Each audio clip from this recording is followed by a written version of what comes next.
Exodus chapter 20, verse 17. You do not covet your neighbor's house. You do not covet your neighbor's wife, nor his male servant, nor his female servant, nor his ox, nor his donkey, or whatever belongs to your neighbor. Romans chapter 7, verse 7. What then shall we say? Is the Torah sin? Let it not be. However, I did not know sin except through the Torah. For also the covetousness, I know not if the Torah had said, You shall not covet. 2 Samuel chapter 11. And it came to be at the turn of the year, at the time sovereigns go out to battle, that David sent Joab and his servants with him, and all Israel, and they destroyed the children of Ammon, and besieged Rabbah. But David remained at Jerusalem. And it came to be at evening time, that David rose up from his bed and walked about on the roof of the sovereign's house.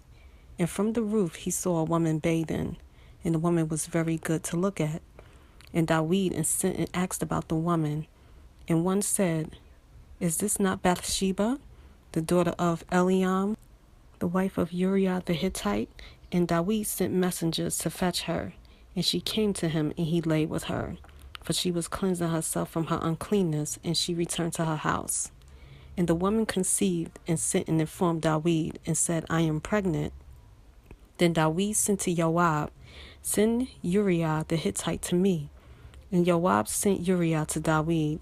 And Uriah came to him, and David asked how Joab was doing, and how the people were doing, and how the fighting was going. And David said to Uriah, Go down to your house and wash your feet. And Uriah went from the sovereign's house, and the gift from the sovereign followed him. But Uriah lay down at the door of the sovereign's house with all the servants of his master, and did not go down to his house. And they informed David, saying, Uriah did not go down to his house. So David said to Uriah, Did you not come from a journey? Why did you not go down to your house? And Uriah said to David, The ark and Israel and Yehudah are dwelling in booths, and my master Joab and the servants of my master are encamped in the open fields. And should I go down to the house to eat and to drink and to lie with my wife? As you live and as your being lives, let me not do this. And David said to Uriah, Remain here today also, and tomorrow I let you go. So Uriah remained in Jerusalem that day and the next. And David called him, and he ate and drank before him, and he made him drunk. And that evening he went out to lie on his bed with the servants of his master. But he did not go down to his house. And it came to be in the morning that David wrote a letter to Joab, and sent it by hand of Uriah. And he wrote in the letter, saying, Set Uriah in front of the toughest battle, and you shall turn away from him, and he shall be stricken and shall die. And it came to be, as Joab watched the city, that he appointed Uriah to the place where he knew there were brave men. And the men of that city came out and fought with Joab. And some of the people of the servants of David fell, and Uriah the Hittite also died.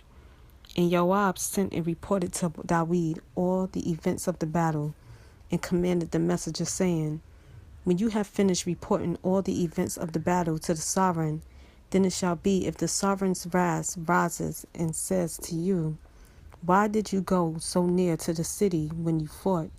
Did you not know that they would shoot from the wall? Who struck Abimelech the son of Jerubbesheth? Was it not a woman who threw an upper millstone on him from the wall, so that he died in the bets? Why did you go near the wall? Then you shall say, Your servant Uriah the Hittite is also dead. And the messenger went and came and reported to David all with which Joab had sent him. And the messenger said to David, The men have been mighty against us, and came out to us in the fields, but we drove them back as far as the entrance of the gate. And the archers shot from the wall at your servants, and some of the sovereign's servants are dead, and your servant Uriah the Hittite is also dead. And David said to the messenger, Say to Joab, Do not let this matter be evil in your eyes, for the sword devours one as well as another. Strengthen your attack against the city and overthrow it, and strengthen him. And the wife of Uriah heard that Uriah her husband was dead, and she lamented for her husband. And when her mourning was over, Dawid sent and brought her to his house, and she became his wife, and bore him a son. But the deed that Dawid had done was evil in the eyes of Yah.